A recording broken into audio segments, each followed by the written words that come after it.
Dejemos el capitalismo librado a las libertades individuales. Muchas gracias. Bueno, yo todavía ni siquiera hablaba, ya me acusaron de no conocer los debates, de los términos del debate, de no entender lo que es el socialismo, de oprimir a las mujeres y una serie de cosas. Yo ni siquiera he hablado.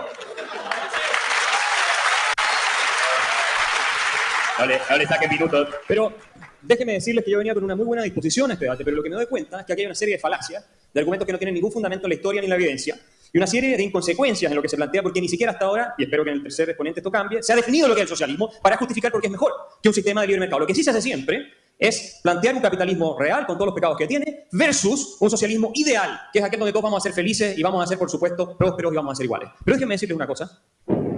Yo creo firmemente que en última instancia lo que deseamos en ambos lados es lo mismo. En última instancia. Ludwig von Mises lo dice, un gran economista liberal que ha sido muy influyente en el siglo XX, lo dice. Los socialistas y los liberales al final ambos reclaman que quieren el bien del hombre, el bien del ser humano, digámoslo así. ¿Qué es el bien del ser humano? El bien del ser humano es tanto la prosperidad económica, que Marx estaba obsesionado, Marx creía que no había libertad si no había riqueza, como la dignidad humana, ¿sí o no? Es decir, tiene un componente de bienestar material y un componente de bienestar moral, donde entra todo el juego de la solidaridad, de la cohesión y todas esas cosas que los socialistas ponen mucho énfasis y que nunca han logrado ni han sido capaces con sus sistemas aplicados en la práctica general, porque siempre lo han terminado destruyendo. Entonces, déjeme volver a por qué el socialismo, y si Marx viviera hoy en día, debería abrazar el capitalismo. Y no voy a hablar de capitalismo porque es un concepto que acuñaron los socialistas, específicamente Werner von Barth. Marx nunca utilizó el concepto de capitalismo, hablaba de capital, no de capitalismo. Werner von Barth acuña el concepto para criticarlo. Y por lo tanto ya viene cargado con un componente de inmoralidad. Por lo tanto yo les voy a decir de lo que voy a hablar. De un sistema de libertad personal, de libre emprendimiento. Eso es lo que yo entiendo por capitalismo. No el arreglo corrupto de las élites oligarcas que abusan y coludidas con los políticos de lo que se están refiriendo acá. Ese es otro sistema que no es el de libre emprendimiento. Déjenme decirles que Marx condenó el sistema de mercado porque él hizo un análisis económico que estaba mal. Básicamente la conclusión de él era que la riqueza del capitalista era el producto de la explotación. ¿Fundado en qué? Una teoría del valor-trabajo que él sacó de la economía clásica y dijo, por definición, el capitalismo equivale a esclavitud. Si el análisis económico de Marx es correcto, fuera correcto, yo estaría de acuerdo con Marx. Porque soy contrario a la esclavitud. ¿Por qué? Porque creo en la libertad personal. Pero si hubiera sido correcto, habría producido lo que él también predijo, que era el colapso del sistema capitalista y la creciente pauperización de la clase proletaria. ¿Qué es lo que ocurrió? Todo lo contrario. Los proletarios, la burguesía y todos nuestros antepasados vienen de ahí, y nosotros los que estamos acá somos prácticamente burgueses y en Occidente, ellos también. Bueno, vive con la mejor condición de vida de la historia humana. Y si ustedes ven los datos, nunca en la historia se ha trabajado menos que hoy. Entonces, si trabajo de explotación, nunca había menos explotación que hoy, incluida la época pre-revolución industrial.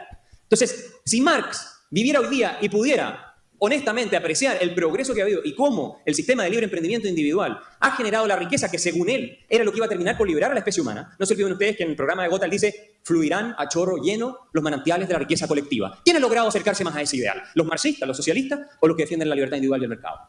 Si Marx estuviera hoy día vivo, y los socialistas en general que lo siguen en esta idea de que vivimos en una sociedad opresiva, él mismo estaría defendiendo el capitalismo.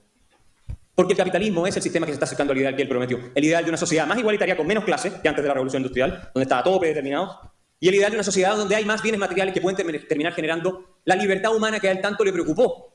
Independiente como la haya definido, me quedan 15 segundos porque estoy viendo el cronómetro, ya lo sé. Independiente como él lo haya definido, no cabe absolutamente ninguna duda de que todo el edificio teórico económico marxista está mal y por lo tanto las consecuencias morales e implicancias morales son equivocadas. Muchas gracias. No, eso es capitalismo. Esas sociedades son capitalistas. Miren, Ludwig von Mises dijo que los seguidores de Marx y Engels nunca habían argumentado en contra de sus opositores, que Marx y Engels nunca habían argumentado contra sus opositores, sino que los habían atacado, descalificado e insultado. Eso es lo que estamos viendo aquí. Una verdadera clase de insultos, calificaciones sin argumento de parte del primer ponente, por lo menos. Aparte diciendo cosas que no son efectivas que acá nos han dicho. Pero déjenme decirle una cosa sobre el fascismo. Si él hubiera leído la doctrina del fascismo de Benito Mussolini, se daría cuenta que él textual y explícitamente dice que el fascismo es una reacción en contra del liberalismo y del individualismo. Es decir, ellos son los, o él es el fascista, no nosotros. Y otra cosa de Mussolini, que siempre se la pongo a mis trolls en Twitter, que me quieren tanto. Yo les digo, me dicen, tú eres un fascista porque defiendo la libertad del individuo y los derechos humanos. Y yo les digo, ¿por qué? Porque el Estado hay que dejarlo fuera de eso, ¿no? Nada contra el Estado, nada fuera del Estado, todo dentro del Estado. Eso lo dijo Mussolini. ¿A quién representa mejor esa frase? ¿A este lado o a ese lado? Entonces, vamos bien de quiénes son los fascistas. Yo no acepto esa calificación. Creo que es el típico ataque burdo, sin ningún fundamento filosófico. Ni una persona seria que sepa lo que es el fascismo puede acusar a un liberal de fascista. Es una estrategia táctica para poner una etiqueta sin ningún fundamento y que no resiste el menor análisis. Las buenas ideas se beneficiaron con el nazismo. Es decir, yo contra la ignorancia no puedo. Y esto sí es especial. Yo creo que es de una ignorancia absoluta decir que los sistemas nacionales socialistas eran capitalistas. En el caso de la Alemania nazi, la banca estaba nacionalizada, las empresas estaban forzadamente cartelizadas, los precios los fijaba el gobierno, la producción la determinaba el gobierno. Y sí, hubo capitalistas que hicieron plata con eso, por supuesto, como lo puede haber en cualquier sistema de corrupción crony-capitalísmico, también existe en Argentina, que supongo que no es un ejemplo de libertad económica. Y es más, yo les voy a decir una cosa, este país yo lo admiro, es uno de los países que más admiro en el mundo, y lo único que no puedo entender es cómo es posible que en todos los indicadores, si vamos a hablar de libertad económica, capitalismo versus intervencionismo, Chile está muy por sobre Argentina cuando hace 100 años, o hace 60 años era completamente al revés. ¿Por qué? Ustedes han expandido el tamaño del Estado y han aniquilado la libertad económica en este país. Ustedes ven un ranking de libertad económica, Argentina no está entre los 100 primeros puestos, Chile está entre los 15 primeros. Ahora yo te digo, ¿quién tiene menos pobreza? ¿Quién tiene menos inflación? ¿Quién tiene menos deuda pública? ¿Quién tiene mayor movilidad social? ¿Quién tiene mayor índice de desarrollo humano en las Naciones Unidas? Etcétera, etcétera, etcétera. Y sobre Estados Unidos, que lo han atacado tanto, no se olviden que en Suiza hay capitalismo, en Noruega hay capitalismo, en Finlandia hay capitalismo, en Suecia hay capitalismo, en todos esos países hay capitalismo donde tú no puedes dar el mismo ejemplo. Lo que decía Stephen Hicks es cierto. Los pobres en Estados Unidos viven con un ingreso en promedio 10%, no 10%, 10 veces superior, 1000%, 10 veces superior a los pobres en los países que son menos capitalistas o en los cuales se aplica el modelo que ellos están defendiendo. Entonces, no me digan aquí que el nacionalsocialismo era sobre el individuo y sobre la libertad económica, porque era todo lo contrario. Queremos hablar de pobres, queremos hablar de cómo se vive bajo socialismo. Hablemos de los hechos, hablemos de la experiencia, de la realidad. Yo acabo de estar en Venezuela. El año pasado estuve en Cuba y vi cómo vive la gente en Venezuela. La gente que revisa las bolsas de basura. Sí, usted se ríe, pero la gente le está pasando mal y es por culpa de una ideología que mucha gente sigue defendiendo. Gracias. 50 años en la segunda potencia mundial. Entonces decir que no hay desarrollo de la riqueza es un absurdo. Miren, este es el problema. Si yo comparo la realidad del capitalismo, la situación de los seres humanos en cualquier sistema, con una utopía, siempre la realidad sale perdiendo. Pero a mí me gustaría que ellos me dijeran dónde está y dónde existió el ideal socialista del que ellos están hablando. Porque hasta donde yo sé, y sería interesante que me digan un país que ustedes admiren hoy en día, o tal vez no existe ninguno, porque ninguno está a la altura del principio moral que ustedes están enarbolando. Pero ¿dónde está eso? Déjenme darle, aquí hablaron con números y pudieron citar con los dedos de una mano algunos de los logros del socialismo en la Unión Soviética, a pesar que el mismo Lenin tuvo que aplicar la nueva política económica y abrirse a cierta forma de capitalismo porque estaba fracasando completamente la economía centralmente planificada. Pero más allá de eso, déjenme darle algunos números. En el siglo XIV, siglo XV, en Inglaterra murió el 40% de la población, producto de la peste negra. En Florencia fue el 50% de la población. Eso no es hace mucho tiempo. Lo mismo se aplica a toda Europa. En 1696, el 25%, 30% de la población de Estonia murió y de otros países europeos por hambre. Por hambre. Eso no es moral. Eso no importa, me van a decir ellos. Bueno, eso ya no existe. ¿Saben por qué? Porque vino la revolución industrial y vino el mercado, vino las empresas, vino la innovación.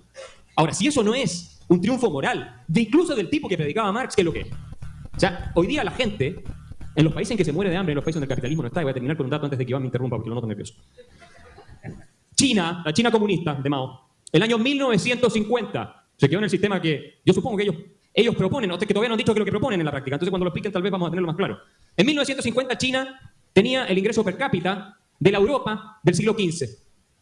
Vivían en el equivalente a la Edad Media europea los chinos. Y fue un comunista, Deng Xiaoping, el que dijo, no importa qué color sea el gato, no importa qué casa ratones, abrió la economía y hoy China es una sociedad más desigual que antes, es decir, la igualdad, la miseria que tenían antes ha desaparecido, y tú tienes 420 millones de personas con un ingreso per cápita de más de $23.000. Así que si queremos hablar de números, porque alguien nos desafió a hablar de números, esos son todos números oficiales avalados por todas las organizaciones internacionales. ¿Dónde están los números del socialismo? Gracias. En la historia. Yo creo que a estas alturas, me quedan 30 segundos, debatir sobre la moralidad del socialismo después de toda la evidencia empírica, es como pensar que una pareja que te ha sido infiel 30 veces, ahora sí que sí va a llegar el momento donde te va a ser fiel. Es completamente ingenuo e iluso. Estamos esperando que lleguen los resultados. Los vamos a ver en pantalla. Primero, vamos a ver la primera votación. O sea, lo que se votó al principio, vemos que el público está mayormente a favor de la moralidad del capitalismo. Había una minoría en la moralidad del socialismo y había un 30% de indecisos. El post... A ver, esto se interpreta así. La moral del socialismo ganó 9 puntos. ¿No? 11, perdón. Más 10, 24, más... Y la moral del capitalismo ganó 10, son 56, o sea, más de 17 puntos. Muchas gracias. Así que los ganadores son los capitalistas.